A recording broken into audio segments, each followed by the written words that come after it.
Today's episode on We All Go Forward contains discussions of sensitive topics that may be triggering or distressing to some listeners.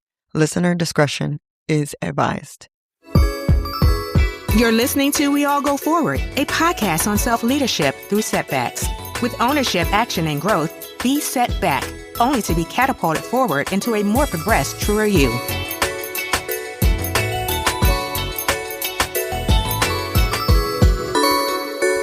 We are back today with a delicate yet important episode. I speak about our why for this episode in the interview intro, which is coming right up. But what I will say is we have the right guest, Wanda Francois. I cannot undermine just how well Wanda navigates this conversation with such thoughtfulness and care. Yes, of course, like we can say it's because she has a very personal walk with grief. But I don't know that that's something one can do right out the gate, especially with such a wound. I think Wanda models for us exactly why the support around you matters and it affects you on this walk. So if you're not in her shoes, what I want most for listeners, for us, is to leave today more equipped with being safe for others. That's my hope. Wanda is a registered nurse of 13 years, currently working with others through their own loss as a hospice clinical liaison. She calls her career her greatest accomplishment, which I love. Her greatest blessings, however, she attaches that title to her relationships and family. She is a mother, a wife, and a daughter to the Les Vertus Laguerre. If you know, you know. And if you don't, you're going to find out today. As a product of her mother, her extended family / bonus parents and siblings, whom she talks about as well today, Wanda states that her faith walk looks like her simply aiming to be a better version of herself every day. And I love that. It is my honor to title this episode after the one person who could manage to outshine Wanda today, and that is her son. This episode was recorded in advance, so right now at this moment, he would be 18 years old. And so without further ado, I present to you David. Hello, everyone, and welcome back to We All Go Forward podcast. Today, we are going to talk about something beyond important, but I'm very appreciative of the opportunity to sit down and have this conversation. So, loss and grief. Similar to how we define setbacks, loss is undesirable, it is unexpected, and it is inevitable. But the word setback is not quite the word that I feel like we can assign to this today because it just doesn't feel like enough. Loss goes beyond the sense that we typically get from that word. It can bring our lives to a halt. It can debilitate us. Loss can end us. It can change us. Or as John Green says, it can reveal us. And I gave a lot of thought to what he might mean. I don't know. But for me, I wrote down a few thoughts that I think loss reveals what really matters. Loss reveals what true priorities are. And loss reveals what deserves our energy, our honor, and our love. Because loss is an inevitable part of life, I think we must acknowledge that as a result, grief becomes an inevitable process that we endure. We know that we want to feel supported in our grief, or that others want and need that. But I'm not so sure that we always know how to give ourselves and others permission to go through the process the way they must. So today, I sit with Wanda Francois. She is a beautiful woman. I mean, drop that gorgeous, honestly, inside and out. Thank you. But it's true. But she is no stranger to loss and grief. And I believe that she's had to do things and exist in ways that none of us quite honestly wish we would ever have to. She's had to cope, and she's had to truly learn if support in her environment existed around her, not just in word, but in action. More than that, I feel like she's had to live. And I have no doubt that she's lived a life that those who wait for her in spirit can look at and smile at what she has created and made. Wanda, thank you so much for being here today. Of course, it's a pleasure. Thank you for Oh, having me. absolutely, Juan. I appreciate you. The listeners might know by now, a lot of times I think it makes sense to bring people that I'm familiar with or people within my circle. So Wanda is someone that there is some history here, but just because, people might know each other to a degree, obviously everyone's experience is different and there are going to be things that I just simply don't know. So again, I truly appreciate you for taking this as an opportunity to perhaps express your grief and your experience in a way that's true to you. But I think truly in this sit down, it's going to give a lot of people that permission that they may not know that they've needed to grieve in a way that they need to. Of course, it's just an honor to be on your podcast and to be able to express my feelings and my experience in this subject. Yeah. Your children, they're just gorgeous. So you're a parent to two wonderful girls. But before them, you had a son. And is it okay if we reference his name? Because and you tell me if that feels important to you, which, I want to do that, like reference him as the person he was and is. Of course, that's not a problem. Yeah. So David, such a handsome young man, he passed away at what age? At 5 months, 5 months of being born.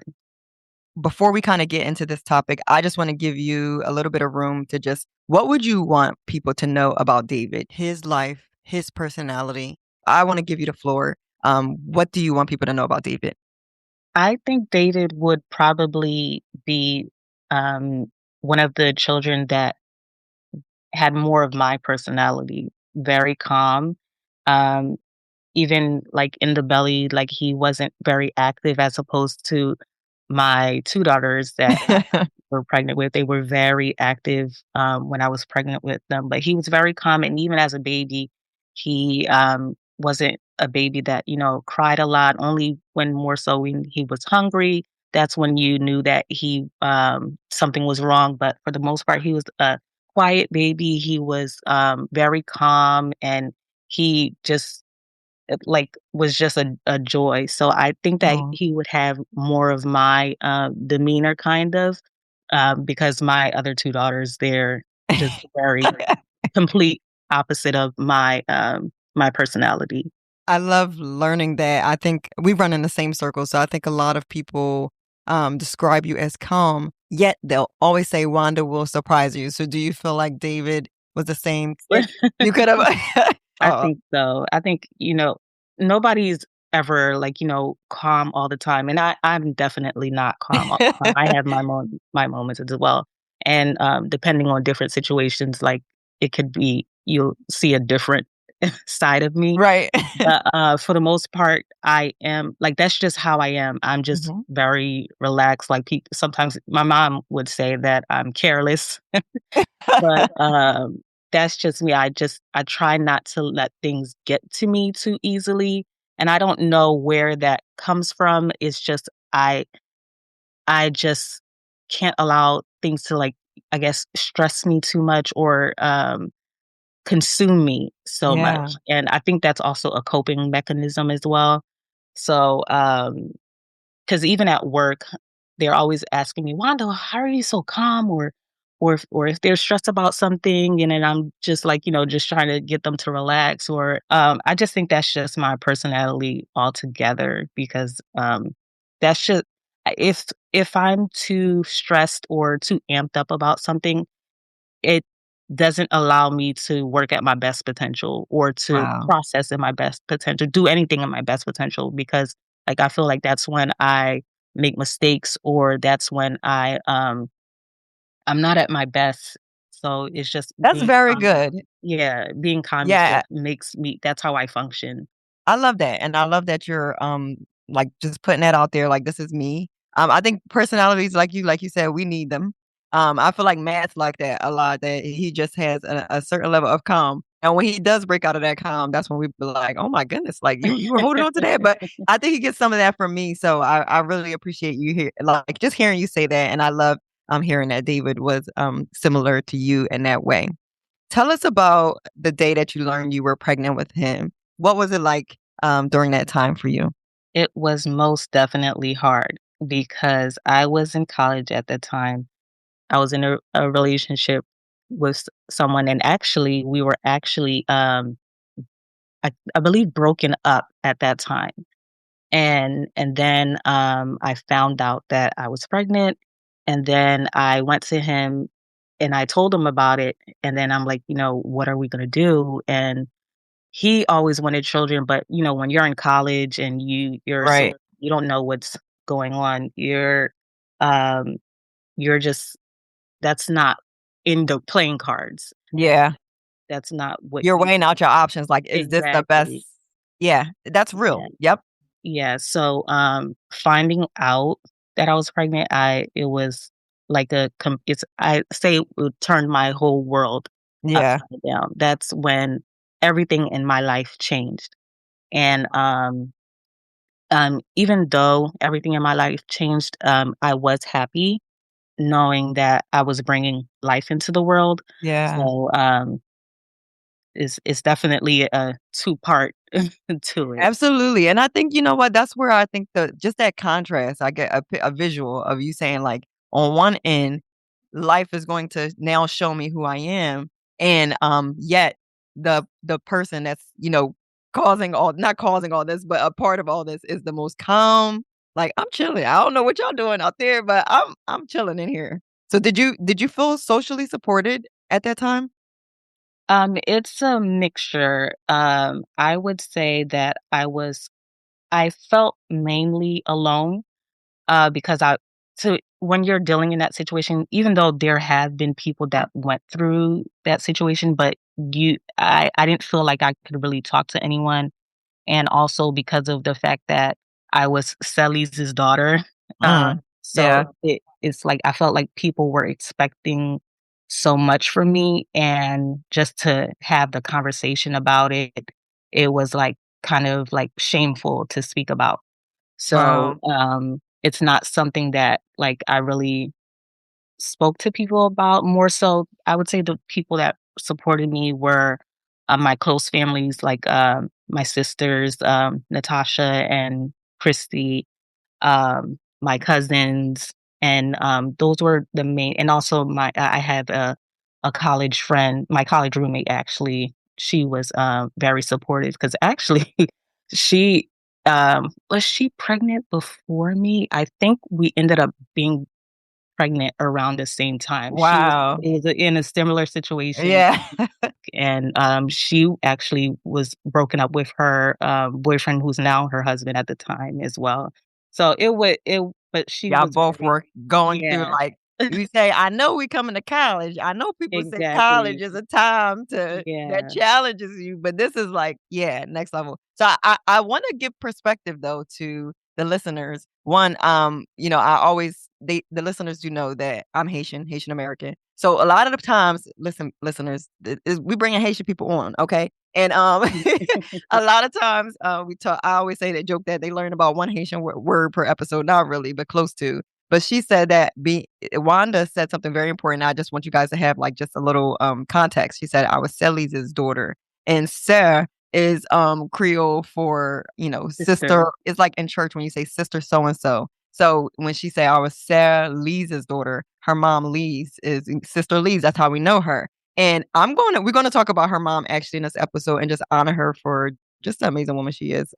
Listen, you can't talk about Celly's, you can't talk about bad about Wanda, you can't talk bad about neither of them two, to me. But her mom, and just if you can imagine someone that people just equate to a Proverbs 31 woman, aka a woman who wears all the hats and does it with grace, servant leader, everything, like worship as well too. So that is Mhm. who she's talking about when she's saying she's this person's daughter. And so, yeah, could you share just a little bit more on how that, when you say now that you're her daughter, could you just add a little bit more perspective to how that impacted you not feeling like you were able to come forward and say, "Hey, I might need a little bit more support in this way." Yes. So, my mother, I would say, like, she was uh, wore many hats in the church. And she was the reason that I grew up in church. Because from the time of infancy to now, she she was in the church, and that's how I was introduced to it and was raised in the church. So she was very close to our late mommy Vincent, or uh, The pastor's wife or yes, the other co-pastor of the church at the yes. time. Yeah. And so she was, I would say, like the right hand woman of Sister Vincent, and She's like the Haitian equivalent of Mother Teresa. I'm not even saying that to be funny, but to me, I'm trying I'm dead up. Like, if you haven't heard of Sally's, I don't know where you live in another rock. You live in another rock, okay? Because this lady is you just listen, we love her. We love her. Yeah. yes, Continue. she is Yeah. loved so many places, and just like she's loved here, um, with um, with the church in Haiti, I would say it's the same way, because she has so many people that reach out to her all the time at my late stepfather's church and everything. So, but she was very active in the church, Mhm. and because she was so very active, so she knew many people, and not just by just like word of mouth, but just also by reputation as well. Right. Like, she was also always known as someone that if you needed prayer, you would go to Sister Lee's. If Mhm. you needed advice as a young person and you didn't couldn't turn to your parents, especially in a Haitian environment where, Mhm. families are strict or things like that, you go to Sister Lee's. So, it was that she was that type of person for a lot of people, and, she led worship. She was the, president of the women's ministry. She a a, serious prayer warrior. Right. So And what oh, go ahead, sorry. oh, and, basically just and also a missionary as well. Yeah. So what number person would you say, which is a weird question, she was in terms of the people you told? Like, was she the first person? Was she the last person? Was she somewhere in the middle, when it came to, like, you saying, "Hey, I'm pregnant." So, definitely the first person was, David's father, and, then I told, Natasha and Christy and Jackie, my roommate, and then I would say afterwards, then I told her, but that was the hardest thing to do in my Wow. life. But, like, I remember that day like it was yesterday. Wow. I remember that day like it was yesterday. I just couldn't imagine the words coming out my mouth, because I just felt like such a disappointment to her, Aw. and, yeah, I remember that like it was yesterday. And how did her becoming a grandmother, though, eventually, how did that change her? Like, in what ways did you see, David had an impact on her when he was here? I think that, in especially so many situations uh, when families get with, like, kids that have children a little bit younger than expected, and even though Mhm. I was, I think 21 when I was pregnant, so even though I was young, but it wasn't that young, Right. um, but still, because of the fact that I wasn't finished school, and also I, wasn't married, so that was significant for, my community, Mhm. and, for my mom, she she kind of took it hard. However, like, she was so attached to David when he was born, and Yeah. also, even afterwards, like, she helped me, I think for a good, I think 1 to 2 months, she, was there, like, basically, you know, Yeah. um, all of the things helping me when, showing me how to do certain things, and just the transition of going from, uh, what I was before and now to being a mother. So, Mother. she was just very helpful in that she was cooking for me, cleaning for me, and Oh. just overall just wonderful, and it was just great to have that support at that time. Yeah, I feel like I vividly remember that because your mom was, in Haiti, right, at the time? Yeah. Yeah, with your stepfather, a memory to him as well too, just a pillar in the Haitian community, but, I just remember her like, to me from the outside in, I feel like your mom always made it clear, like, I got my one baby girl and I'm gonna like show up for her, no matter what. And I Yeah. definitely remember having vivid memories of her just being all over David, like, this is my boo. Yeah. Yes. So Yes. that's special. So within this next segment, it's of the utmost importance to me that you have the time and the space to walk this out at the pace and the level of comfort that you need. Can you share with us, walk us through the day that David passed?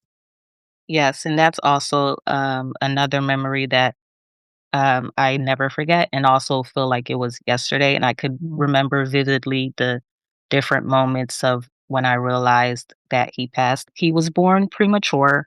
Um, he was supposed to be born in December, and I had him in September, so about, 3 months premature. So he had a lot of issues, in the NICU, so mainly respiratory, and, even though during the NICU, a lot of the times, the doctors would say that, they're would warn you, "We're not Right. sure he's going to make it or he's going to, be able to be, like, physically, okay." Like, even if he does live, that he'll probably be, like, maybe cognitively There could be challenged or delayed. complications. Yeah. Exactly. But he defied all of those things that the doctor said, Wow. when they said that he would, have issues with, like, development or, like, meeting milestones for, the age that the children are supposed to meet. He met all of them and actually, exceeded, like, when he was 1 month, he was doing things that, children were supposed to do at 1 month because they count them different when they're preemie. Yeah. He was meeting all the expectations and also, gaining weight as well because he was a chubby baby Yes. also. But, so in that situation, he was sick, like, he had, like, a cold, and we took him to the doctor, the pediatrician, maybe, I believe the night before, and then, the pediatrician prescribed medications and things to, give to us, and, with children, and especially for preemies, so you can't give them any strong medications or anything Right. really bad unless they have to, get admitted to the hospital. However, the doctor didn't, see it fit that it was necessary for him to be admitted to the hospital, so they sent us home that night. And then, I just remember in the middle, I would say, like, kind of closer to the morning, I Mhm. woke up to, feed him, and that's when I noticed that he passed. He was in his sleeper, and, I noticed that he passed, and again, like I said, it's something that you never forget. You always remember it in that situation. It goes on. It goes with you, and even when you have other children. So it's like it's something that it is that you never forget. It shapes your world and how Yeah. you move forward. Wow. Um, Thank you for sharing that. Um, did you ever get an answer in terms of what they believe the cause of death was? Yes, he had bronchitis and basically respiratory infection. And because of the fact that he's preemie and his Yeah. lungs were fully developed and things like that, so that's basically what caused his death. So today, David would be how old? So Amber is 15 and she'll be 16 in November. He would have been he would have been 16 going on 17 in in September. Wow. I can only imagine 16, almost 17 years. How does someone who experiences this, like, how do you confront life after? How does anything else that comes up and tries to seemingly be hard, It seems like it would pale in comparison. I think it's more so I've gone through this and I don't wanna go through anymore. So and it's not that, um, I don't wanna go through loss. I know that we all will experience loss in some way, whether it's, someone young or someone older or anything like that, but just the loss of a child, it's never something that I would ever want to experience again, Mm, and it does, like, when you know, have children and things like that, it does make you give you a sort of like a sense of paranoia as well with yes, most your definitely. yeah, with your children. So, yeah, it's definitely something that it's like, yes, I've been through it, and yes, I am stronger now, but it's not something that is like, okay, well, if I go through this again, I know what to do. I don't think in in this type of situation it's not that because each situation is different. Yeah, Um, I may have lost a child at 5 months, but I don't know what it feels like to lose a child at uh at 5 years old or yeah, at 18 or at 30. So it's all different. it's all different. Um, yeah, I think that was so well said because although the original intent of the question was just to gauge, how you deal with conflict period since enduring his loss, I think you've introduced such an important part that any encounter with loss, it all weighs. And as a result, when life shows up with more, whether that be more loss as you just described, or more of the quote unquote trivial things that I may have had in mind. We're entitled to face new painful circumstances, no matter what they may be, without knowing what to do and without being strong. And I think that's very profound. I also appreciate something else that you brought up. It made me think of, how people may ask, like, if you have multiple children, how do you love all equally? I know my children will ask me that. I describe it for them by saying that, Matt, when I had you, let's say my heart was colored all blue. And when I had a row, it was colored all red at the same time. And so now as a result, it's purple. I'll use that example. Like there's, you know what I mean? Like, so there's Yeah. no separating. There's just a all of the love for each of you all at the same time. And thank you for sharing and introducing that losing him that doesn't change because you've, had children after that. And even with, Amber, oh my goodness, being his twin. Has Amber ever seen a picture of David? Yeah, she has. And what does she say or think? She just is, kind of like just wondering like, what it would be like if he was still here and things like that. But again, because of the fact that she really wasn't raised with him, so um it's kind of I would say she's a little bit more detached. Yeah. Um but But yeah, still processing the loss in her own way in terms of, like, exactly. what would have or should have been. Yeah. Yeah, and that I can relate to. I know my mom, she, had often shares that she was pregnant with twin boys before me. Oh my And, goodness. yeah, that she lost me coming after them. Just a lot of thoughts like, "Man, those are my brothers." Yeah. So yeah, you do, like you said, it's a detached feeling, but there is, a loss too, and just imagining you as a parent, like, having to, deal with that within yourself, but also, with your kids. I wanted to ask you, do you feel like the loss of David impacted your relationship with your ex? Most definitely.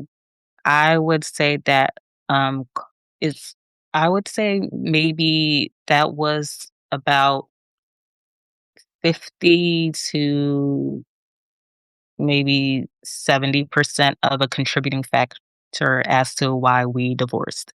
Yeah, So, it was a very high stressful situation. Um, each person grieves differently.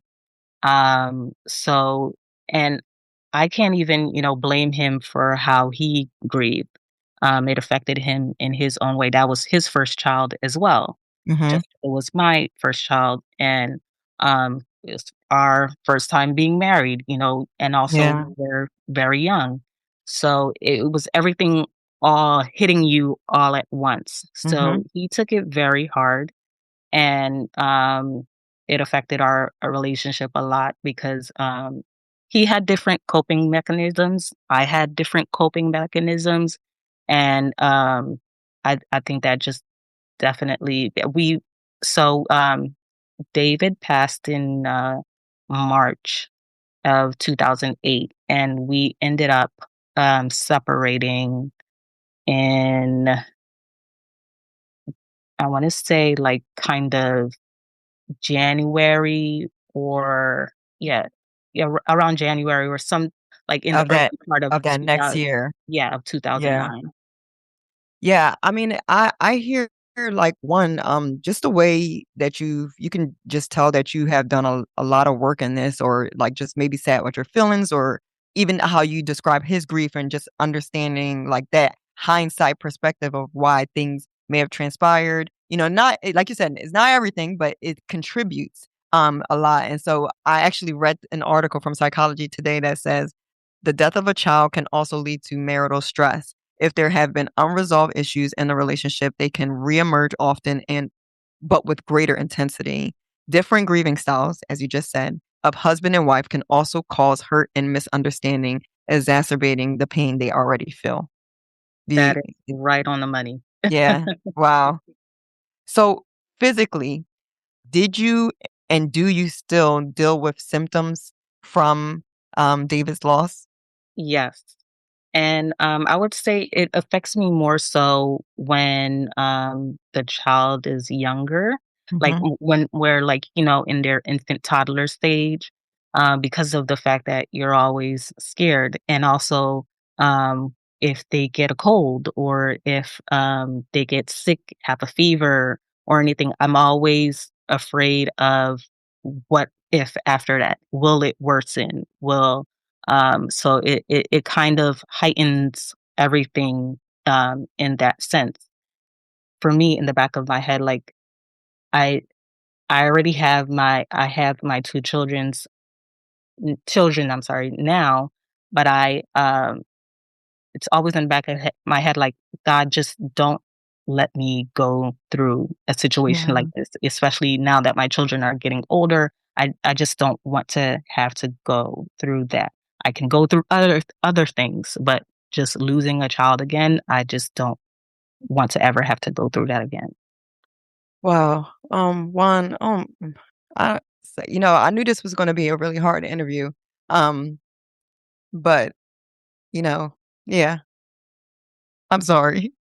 That's okay. Thank you.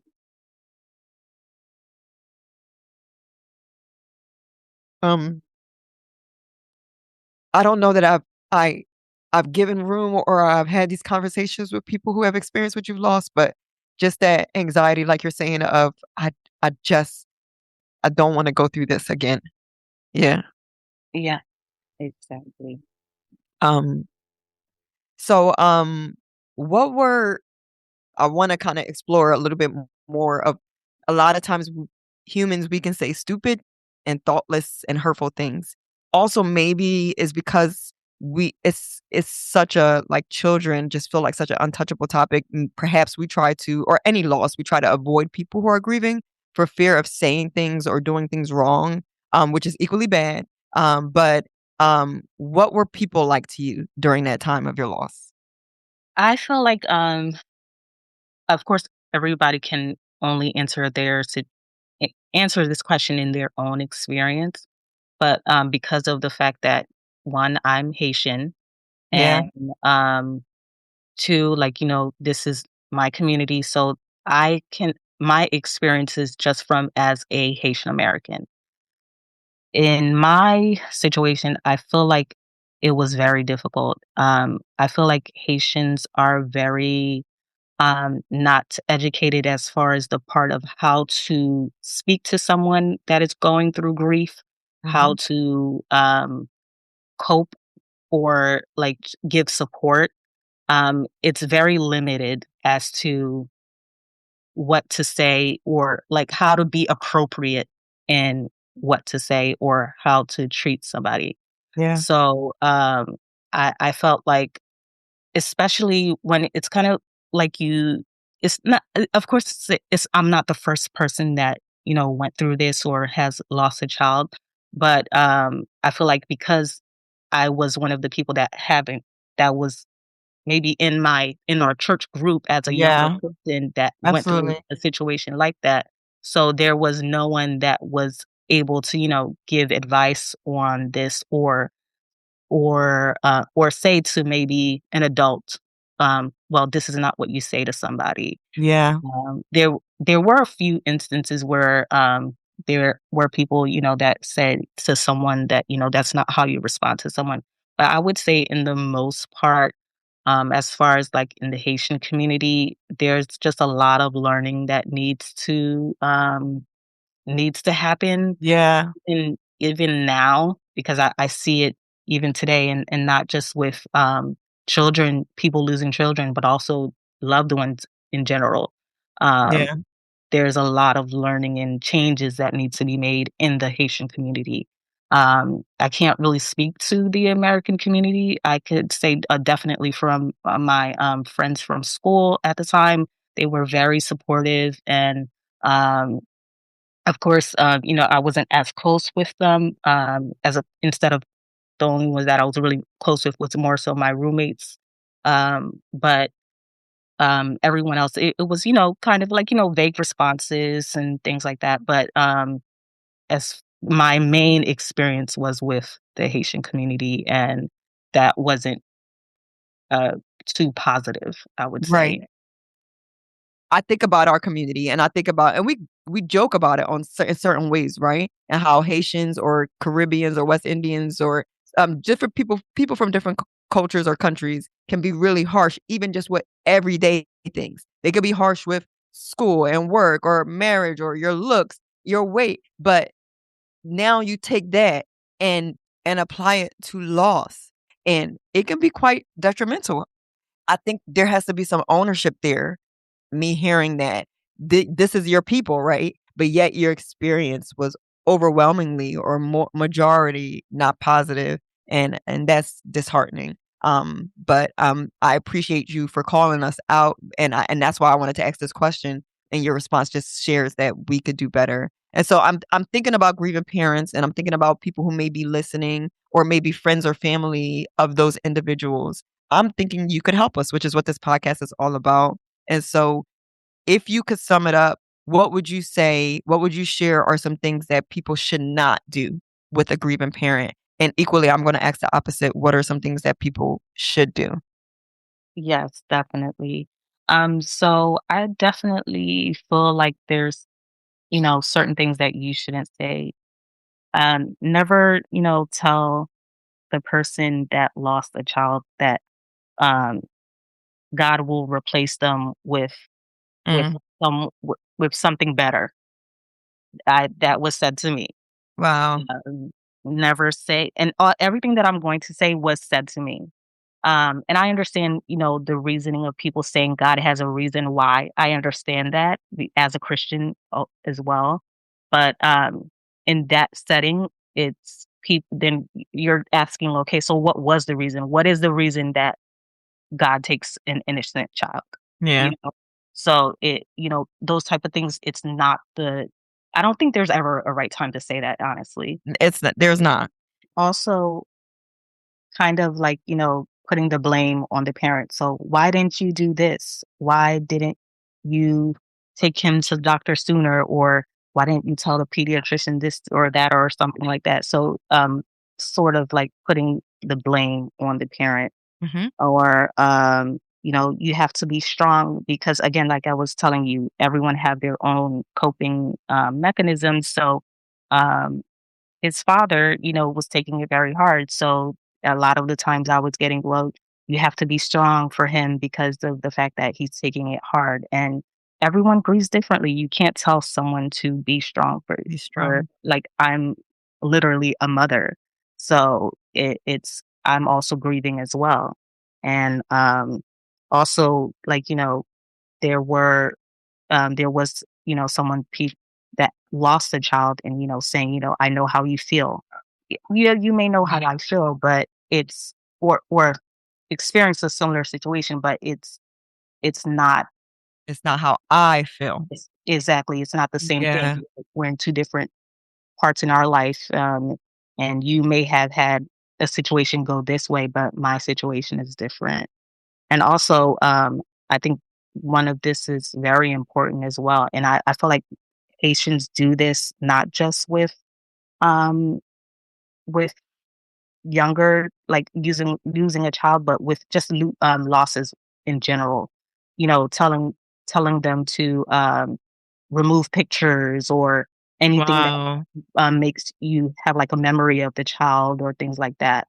So, like people that would come and visit the house, they would say, well, if and that was a time when we had like a screensaver in the on the laptop Yeah.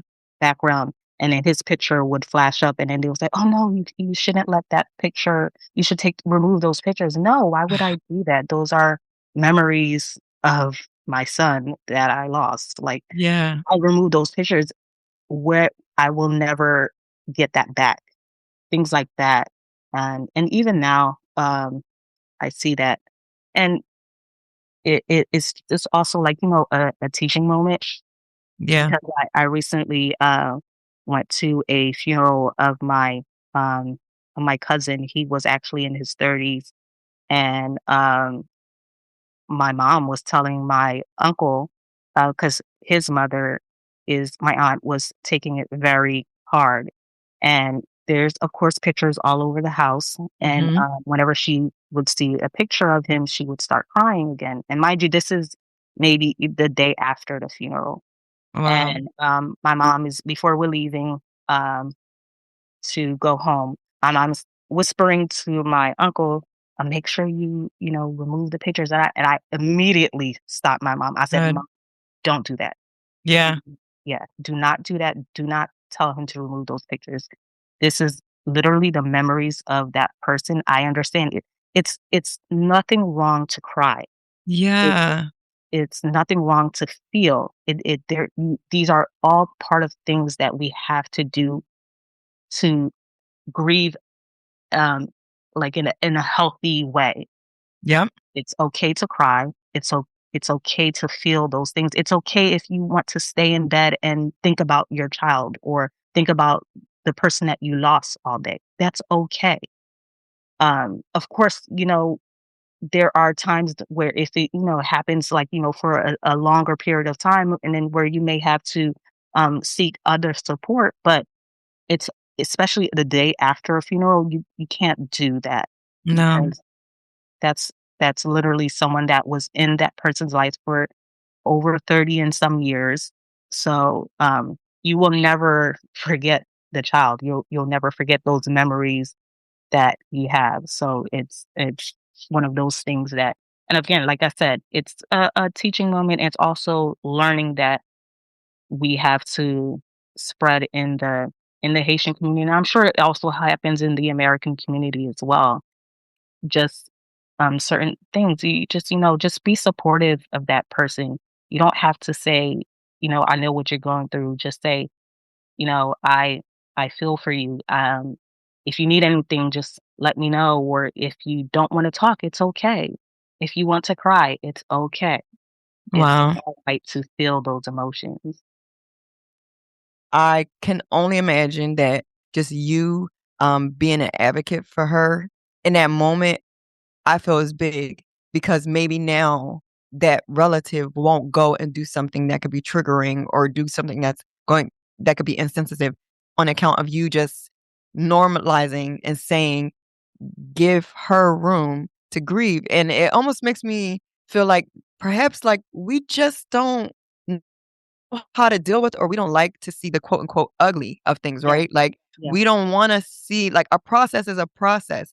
And that's the thing. Like we can look at things physically. And I like to use examples like that a lot on this podcast of we understand like if something is broken, we understand that something might need to get demolished. It might need to start from the ground up, like literally where it looks like nothing is there before something can emerge. And we can understand that physically. But when it comes to other people who are like us, we don't want to see it. We don't want to see someone go through that process of literally everything is torn down. In this moment, they maybe can't function. This is where support comes in to say, I'm going to support you into what the next might look like. But we can't put a timeline. And I just appreciate you sharing that because we don't like the ugly. You hit it right, the nail on the head. It's basically we don't like we don't like to deal with those type of emotions. We don't like to see the sadness. Everyone wants the happy joy joy. Um, Yeah.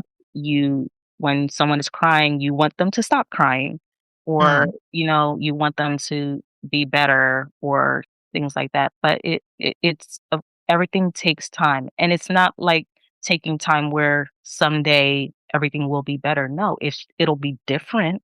hmm You'll never feel like, like your life is forever changed, but it's like you just cope with it differently. The sting is not as severe. Um, so that sting is still there. You Right. still have that scar. You still have that experience, but it's not as bad as the day after compared to 15 years later. So Right. it's just allowing that person to grieve, and go through their emotions and just, letting the situation be. Of course, if you see something dangerous that could possibly happen, because of course, we in these type of situations, it can lead to like maybe suicide or thoughts of you know self-harm Yep. or things like that. But that's when, if you see those signs, of course you try Yeah. to get help.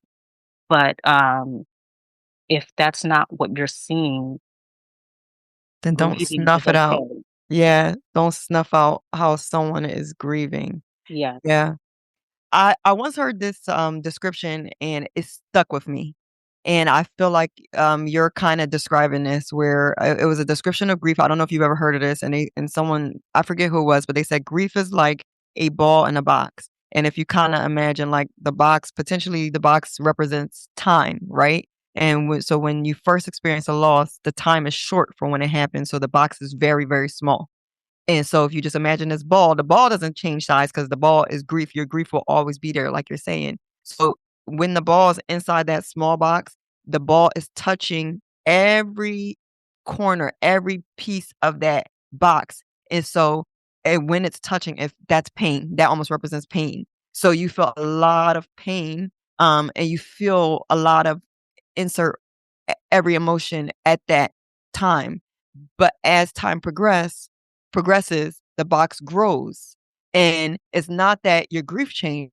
The ball is still inside the box. But now if you could kind of like almost imagine like a ball is ping-ponging around in the box, it might, as the box is getting bigger, potentially the ball is touching certain surfaces less. It might ping pong here. So maybe an event triggers it like, or as you pass time, and it doesn't even have to be an event. You wake up today and now the ball ping touched a part of the box as it's just moving around inside of that box of time. And so you might experience the pain not as frequent, like you said, not as severe, but it's still there. It's just that the box is larger. And so you're not feeling it as intense every single day and every single moment. Um, would you agree with that description? Yeah, that's a great analogy. I Yeah. definitely agree with that. Yeah.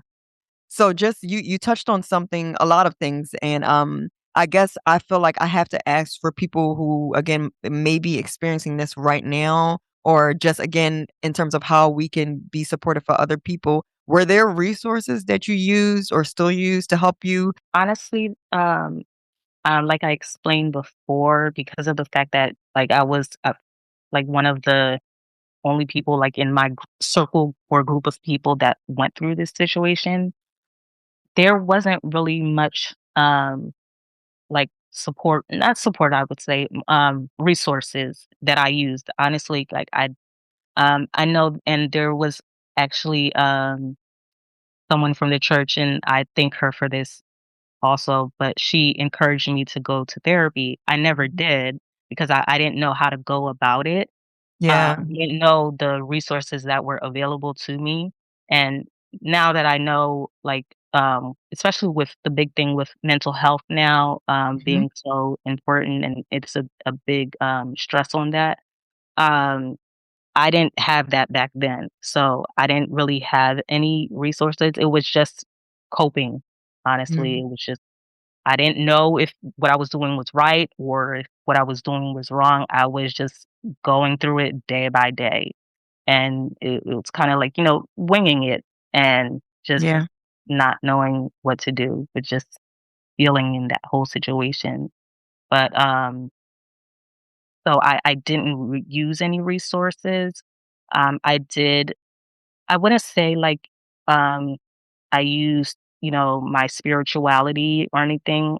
I didn't feel like, I became closer or more farther from far from God. I would say it probably was like, the same. But so I can't say that, I, use spirituality to help me cope. It was just something that just it happened that way. But Mhm. if I could go back, I would definitely go to therapy, be able to, talk to someone about what I was going through because at that time, like, I was going through a loss of a child, going through, you know, this affecting the relationship with Mhm. um my then husband. And um so it was a lot that I was going through in a short period of time. Yep. And those things were needed. Like it like, what I know now as to Yeah. what I went through before, it's like it could have avoided a lot of situations or a lot of things that I went through if I were able to have those resources now. As a result, I think that's wow.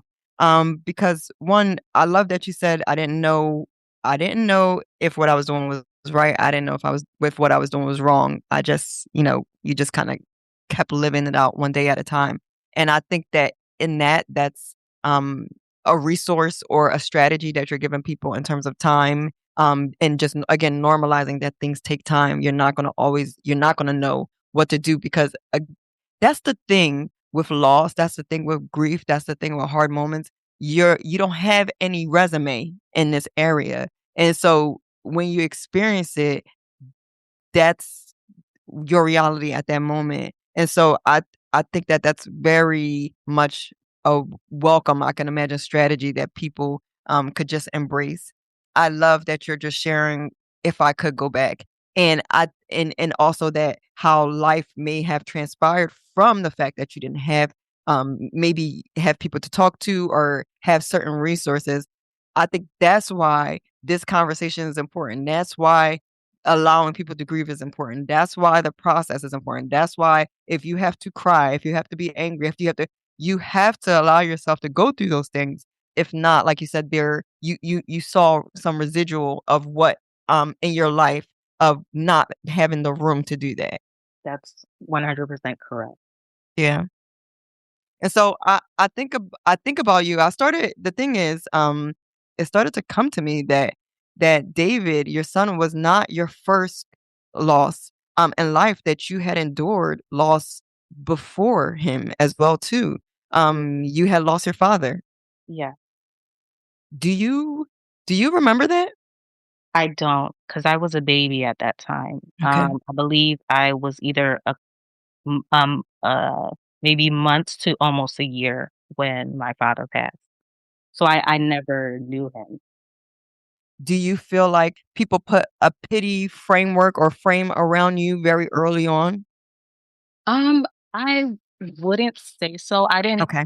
really have that experience, or maybe I wasn't looking that deep into it. I know for my mom, it was, I would say for her, it was more so just like what you said, more like a pity, like, they would look at her, "Oh, oh, this is the woman that lost her husband, and Mhm. she has a child that's growing up without a father."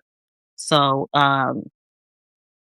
I because he passed away when I was so young, and I didn't get that wasn't able to establish that connection with him, Mhm. I didn't really feel, that, people took me as that, this is the one the that grew up without her father. Okay. However, I would say my situation is a little bit different only because that when I lost my father, um, kind of someone else stepped up.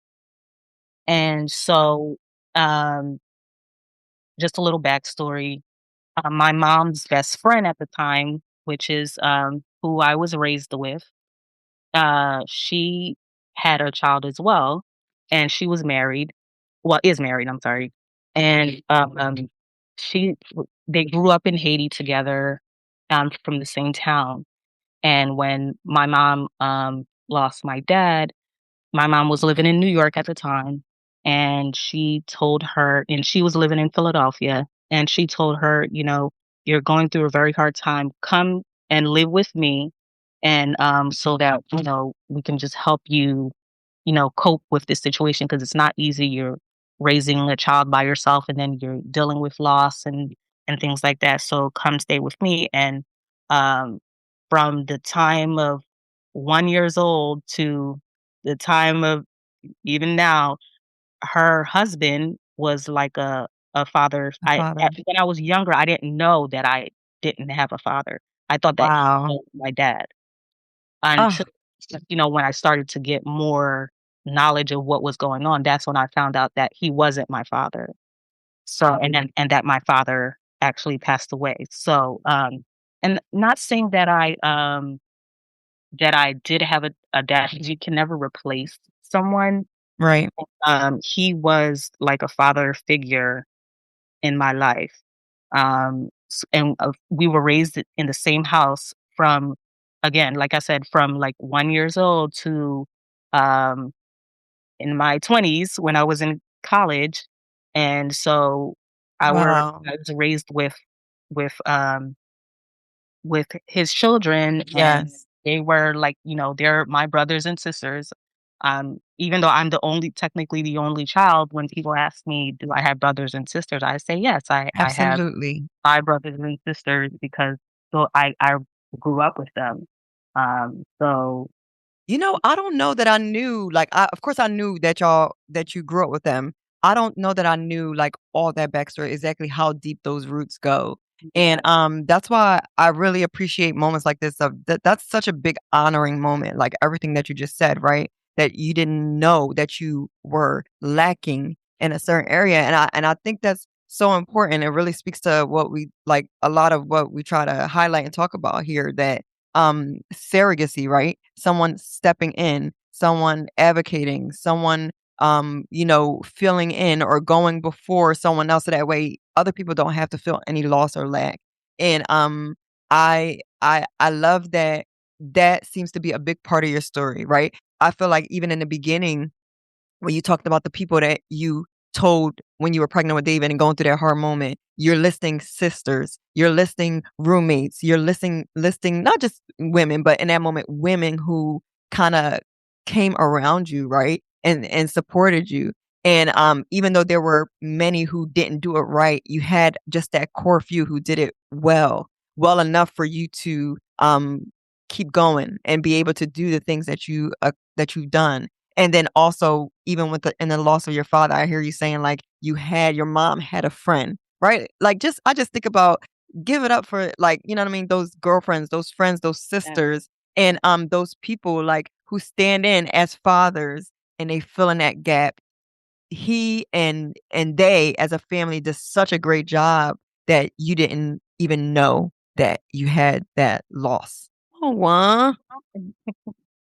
Wow. Wow. So I have just a couple more questions for you. So I'm going to ask you. We kind of spoke about your mom already. You watching your mom Is there anything you feel that you learned from her regarding loss and how to navigate it? I feel with her situation, of course, like I said, everyone grieves differently. And with her loss of my stepfather and also losing her first husband, Mhm. um, and of course, also the Haitian component as well. So everyone grieves differently. I feel like she kind of hides her pain and not hide. I don't want to use that word because Mhm.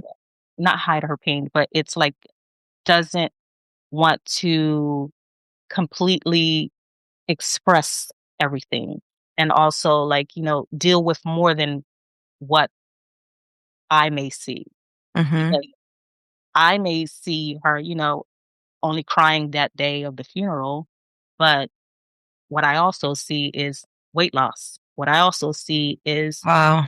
um um like her aging, her physical appearance changing and also seeing, how she speaks about it and how um how it affected her. So from Mhm. what I can see, she took it very hard. Um but what she said with her mouth, like I can't say that by Yeah. she's saying. She's not saying that to me. She's not saying I'm having a hard time dealing with this, but physically I can see she's having a hard time dealing with this. So I think for her it's like a two-part situation. And especially because like you said, this is her second husband that she lost. So it's even more significant for her. Yeah. I don't know if you know this, but I would like to tell you I see a lot of emotional intelligence in you. Because just hearing you speak about yourself, hearing you speak about those around you, like, David's father who experienced loss, speaking about your mother just now, I strive for this and we all should be working for this. When you become very emotionally aware or intelligent, it's not just you tapping into or being aware about how you're feeling, but you become very aware or try to be about what other people are feeling and how other people may respond to what you say and how you say it. And so I just want you to know I've taken so much by hearing you talk. So if there's anything you take away from this, I just want you to know that about yourself. And thank you for that. You and I just think it's just more so just going through it and just also seeing like what you would want for yourself and you know just being sensitive to how people are feeling. Like death is one of it's no one wants to go through it. No one wants to experience it. And it's one of those, especially in Haitian culture, it's kind of like a taboo subject. Hmm. It's um it's not talked about enough. I feel like it should be talked about more. Um, and I definitely feel like, we should be very sensitive to it and not also forget about it. I definitely think it's something that we need to have more conversations about because of the fact that it's so important and it shapes people more than they know. It changes your reactions, it changes how you adapt to things, to future situations and things like that. So it's a very prominent part in somebody's life. Yeah. So to end us out, I read something, an article that said it talked about accepting grief and how accepting grief can build strength. And it said that acceptance is the greatest honor we can give to the one we lost. In our acceptance of grief, we say, "You were precious. Life will never be the same. And I commit myself to create the full life you would want for me." Looking at your life right now, do you feel those who have gone before you, those who you've had to say goodbye to, particularly your baby boy, David, do you feel like that he would look at your life and see that you're living a life that he would want for you? Yeah, definitely. Um, I always, imagine, I would have had I couldn't imagine, me having a 15-year-old and a 16-year-old at, the same time and everything like that, but, I definitely think that it they would just be so happy together and also with their 2 completely different personalities and, um, all of that, but I definitely feel like, he would be happy in this moment. Aw.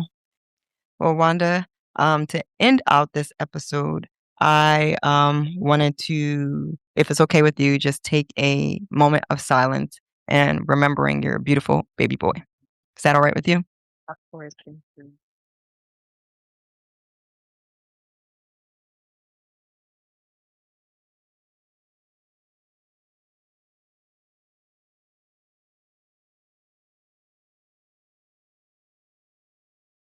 Thank you. I thank everyone who took that moment of silence, not just for David, but for all the loved ones that we have lost. And just in honor of David, I thank you for allowing us to see him for who he was and is, just based off of your words. He's someone who defies statistics. He's someone who met every expectation and actually went beyond. He is someone who managed to stay calm even when everything around him may have been tumultuous or even facing adversity at such a young age. To me, it sounds like David was a warrior. He had the right name. I think about David in the Bible and how he faced Goliath. And you naming him that, I think even though his time on this side was short, he did a lot within that time frame. Thank you for sharing him with us and allowing us to be inspired by the story of your child, the story that he wrote, the story that he shared with us all. His life really inspires me even more than it ever has. I'm very appreciative to understand David and how mighty he was, yet how gentle he was, and all that he has accomplished. So thank you, Wanda, and thank you, David.